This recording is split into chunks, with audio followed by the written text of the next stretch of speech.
19/4/2025 को शनिवार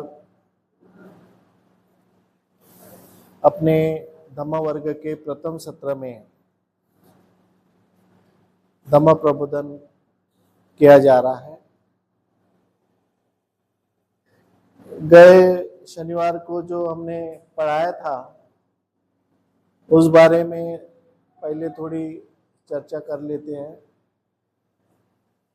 तो उस समय हमने पढ़ाया था मनुष्य का जो जीवन है, मनुष्य को जो जीवन मिला है, मनुष्य के पास धन दौलत है, पैसा है, और मनुष्य को जो कुछ अधिकार मिले हैं ये उसे दास नहीं बनाते, उसे गुलाम नहीं बनाते। ये सब चीजें आदमी को होना चाहिए। तथागत बुद्ध ने ये नहीं माना कि दरिद्रता, उन्होंने तो दुख का कारण बताया, दरिद्र से दुख उत्पन्न होता है। तो बुद्ध धर्म में गरीबी, दरिद्रता या फिर निष्क्रियता, इस बातों को कहीं भी मान्यता नहीं है। बुद्ध धर्म में आप देखेंगे तो बौद्ध राजा थे और बुद्ध धर्म में उन्होंने सबको दान दिया, सबको सुविधा प्रदान की, सबको अच्छा जीवन दिया, सबके पास संपत्ति के स्रोत बने। एक बुद्ध धर्म का जो काल होता है वो समृद्धि का काल होता है, स्वर्ण काल होता है। इसलिए बुद्ध में ये बातें नहीं कि आदमी के जीवन में धन दौलत नहीं होना चाहिए, अधिकार नहीं होना चाहिए, कोई बड़े बड़े पदों पे नहीं जाना चाहिए, कोई राजनीति में कोई बड़े इसमें विधायक, संसद नहीं होना चाहिए। ये जो एक निराशावादी विचारधारा है, उस निराशावादी विचारधारा को बुद्ध धर्म में कहीं भी उसको मान्यता नहीं है। इसलिए यहाँ पे जो बाबा साहब ने द बुद्धायन धम्म में लिखा है कि मनुष्य का जीवन, धन दौलत, अधिकार उसे अपना दास नहीं बनाते, किंतु उसमें किंतु के बारे में हमें जागरूक रहना है। जहां भी किंतु आता है वहां पे हमें सतर्क रहना है। किंतु जीवन, धन दौलत और अधिकार के प्रति, इनके प्रति जो आसक्ति होती है, जो तृष्णा हो सकती है, जो वासना होती है, विकार होते हैं मन में, जिसको इंग्लिश में पैशंस बोलते हैं, वो आसक्ति होती है, वही उसे अपना दास बनाती है।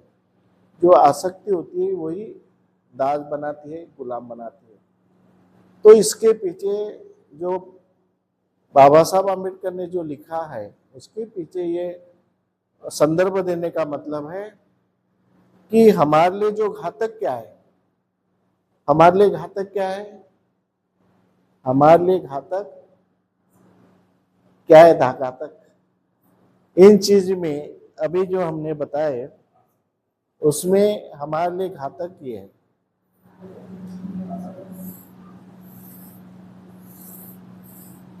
ये है, ये सब चलता है, ये सब चलता है, लेकिन हमें क्या नहीं चलता, ये नहीं, ये हमारे लिए घातक है। जीवन के हर क्षेत्र में आसक्ति हमें कदम कदम पर गुलाम बनाती है। आसक्ति क्या बनाती है, दास बनाती है। अगर हमें वर्तमान स्थिति में भी अच्छा जीवन जीना है, एक स्वतंत्र रूप से जीवन जीना है, मन स्वतंत्र, विचार स्वतंत्र, हमें स्वतंत्र रूप से अगर जीवन जीना है तो इसका त्याग करें, इसका त्याग करें।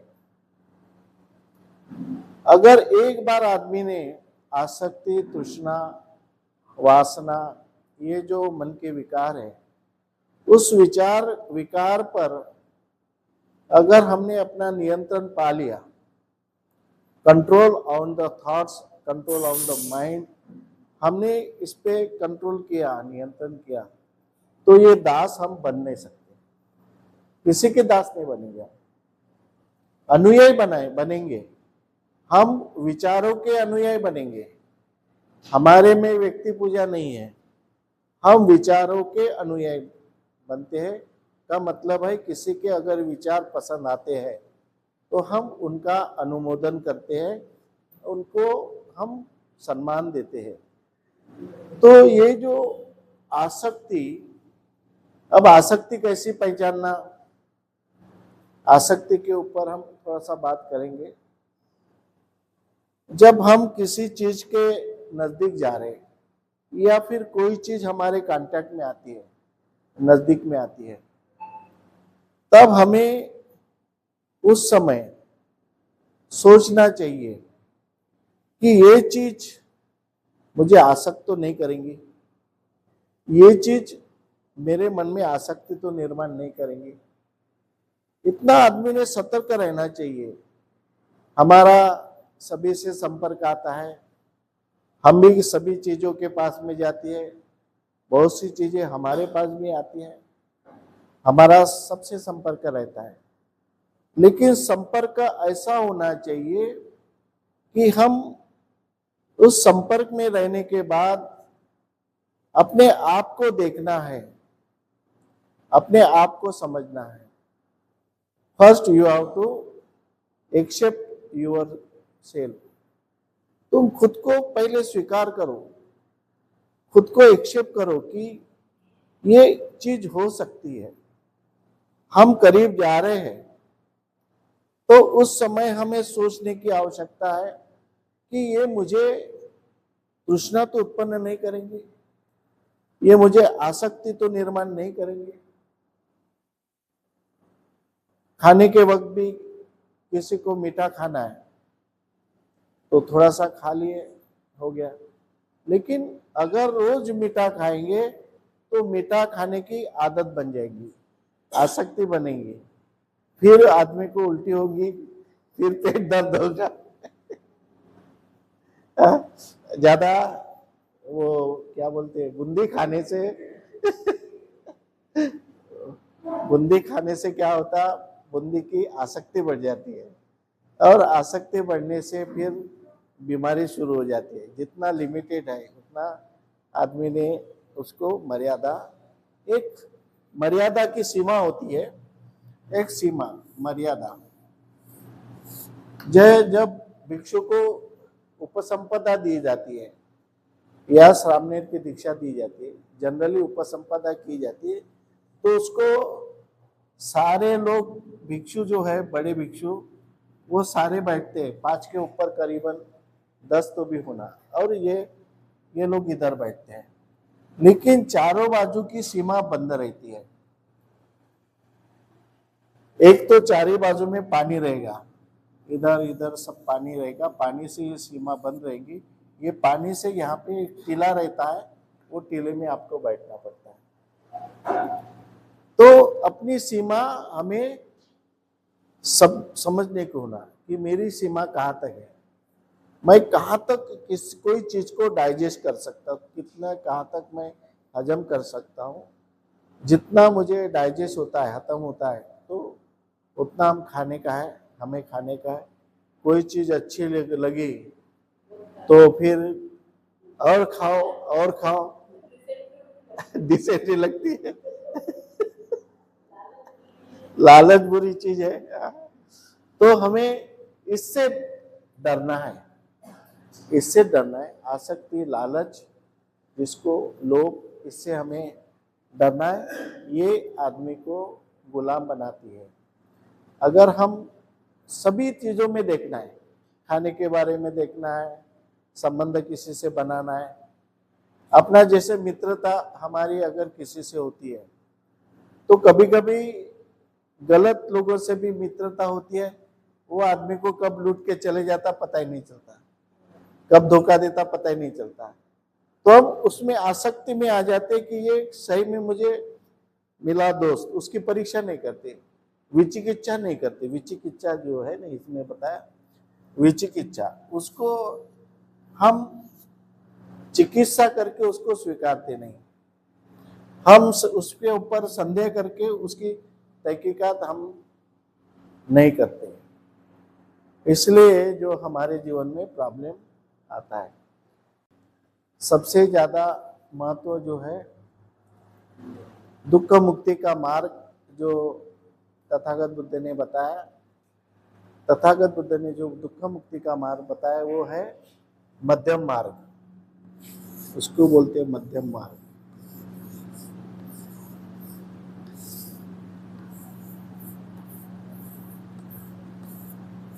मध्यम मार्ग यानी यहाँ का जो अंत है वो छोड़ देने का है, इधर का अंत है वो छोड़ देने का है, मध्यम मार्ग से हमें चलना है, पूरे मध्यम मार्ग से जाना है। यानी एक जीवन का टोक जो होता है वो हमें अयोग्य होता है, हमारे लिए हानिकारक होता है। अगर तुम एक चीज के तरफ ज्यादा आकर्षित हो गए तो वो हमारे जीवन में आसक्ति निर्माण कर सकती है। कोई भी चीज लो, उसको ज्यादा तुम ये किए तो धीरे धीरे आसक्ति पैदा हो सकती है। इसलिए आसक्ति, तृष्णा, और इधर तुम जैसे कुछ बहुत देह दंडन करते, अपने शरीर की कड़ी परीक्षा लेते, तो कोई इतना कठोर तपस्या करते, हमारे कुछ भिक्षु भी है कठोर तपस्या करेंगे, पैर में चप्पल नहीं रखेंगे, फटे फुटे चिवर पहनेंगे, ठीक से सोएंगे नहीं, आड़ा टेढ़ा सोएंगे। तो ये जो देह दंडन है वो मध्यम मार्ग से हटके है। मध्यम मार्ग से हटके क्यों है? वो इसलिए कि वो जो क्रिया कर रहा है, जो ये आदमी जो क्रिया कर रहा है वो हटके दिखाना चाहता है, देखो कोई नहीं कर पाते लेकिन मैं करता हूं। यानी जो मध्यम मार्ग में चलने वाले सभी भिक्षु हैं, सभी भिक्षु पूरे दुनिया के इस मध्यम मार्ग से चलते हैं, अपना जीवन मध्यम मार्ग से जीते हैं, लेकिन ये यहां से हटके ये क्रिया करता है, मध्यम मार्ग छोड़ के एक किनारा लेता है जीवन का। एक किनारा इसलिए लेता है कि वो हटके दिखने को ना, कि मैं जनरल भिक्षु नहीं हूं, मैं तुमसे अलग हूं। मैं इसलिए अलग दिखाना चाहता है कि उसमें आसक्ति रहती, तृष्णा रहती है, लेकिन ये किसके लिए होती है? पैसे के लिए होती है, प्रसिद्धि के लिए होती है, अपना अलग, अपने को खुद को ऊपर उठाने के लिए होती है। मैं जनरल क्यों दिखूं? जनरल दिखूंगा, लाइन में लगूंगा तो मेरा कोई महत्व नहीं रहेगा। उससे वो फिर ऐसे लोगों के सामने ऐसा खुद को प्रोजेक्ट करता है कि मैं, देखो सब भिक्षु में कुछ भी ताकत नहीं है, लेकिन मैं अलग करता हूं तो मेरे में एक अलग प्रकार की ताकत है, मैं आपसे ज्यादा ये कर सकता हूँ, मेरे में एक प्रकार की एक चमत्कारिक शक्ति निर्माण हुई है। ये उसको, उसके पीछे ये राज रहता है, आसक्ति का रहता कि मेरे में चमत्कारिक शक्ति है, मेरे में ये है, तो वो अलग क्रिया करते हैं। तो इसलिए जो मध्यम मार्ग है, मध्यम मार्ग, आर्य अष्टांगिक मार्ग मध्यम मार्ग है, आर्य अष्टांगिक मार्ग। और इस आर्य अष्टांगिक मार्ग में जो ये आने वाली बाधाएं है, ये जो बताया है वो बाधा है, इसमें लोग, बाबा साहब अम्बेडकर जो अष्टांगिक मार्ग आपको मालूम है किस?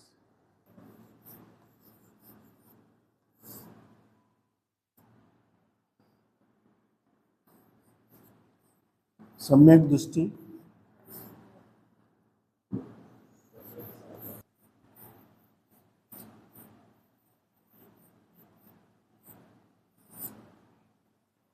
ये 8। अब आप जो सोच रहे वो थोड़ा कुछ उसको दूसरे ढंग से भी बताते हैं, इसलिए आपको थोड़ा अलग लग रहा है। इसको कुछ लोग जैसे इसको प्रज्ञा कहते हैं, प्रज्ञा,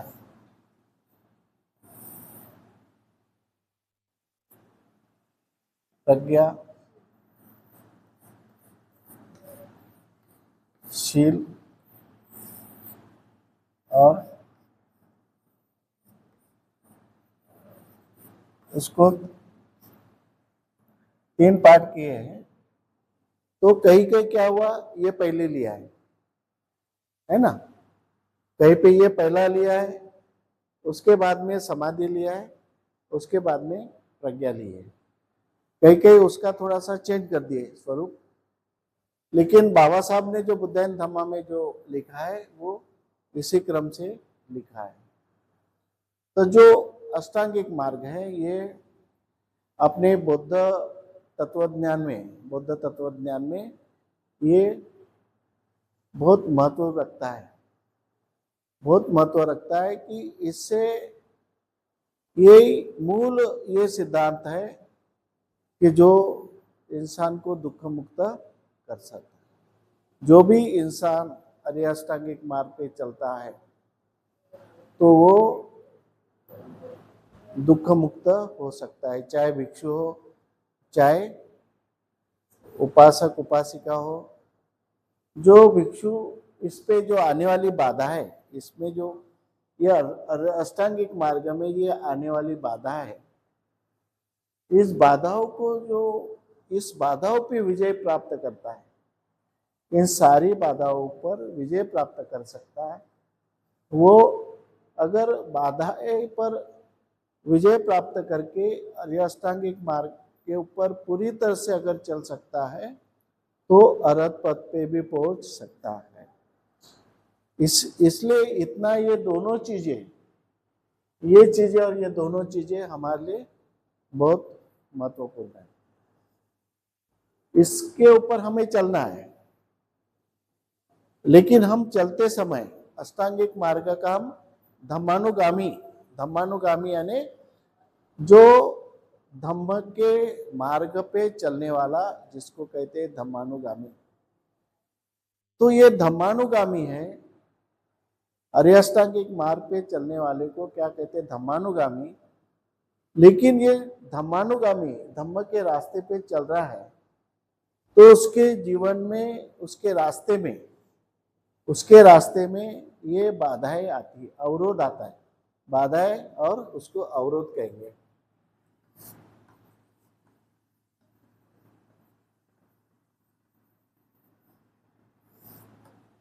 अवरोध निर्माण होता है, अडचण निर्माण होते, कारण आपल्याला अष्टांगिक मार्गावर चालायचं आहे आणि अष्टांगिक मार्गावर चालण्याची प्रत्येकाची इच्छा आहे, पण त्याला अडचण कोणती आहे, हे बाधा आहे।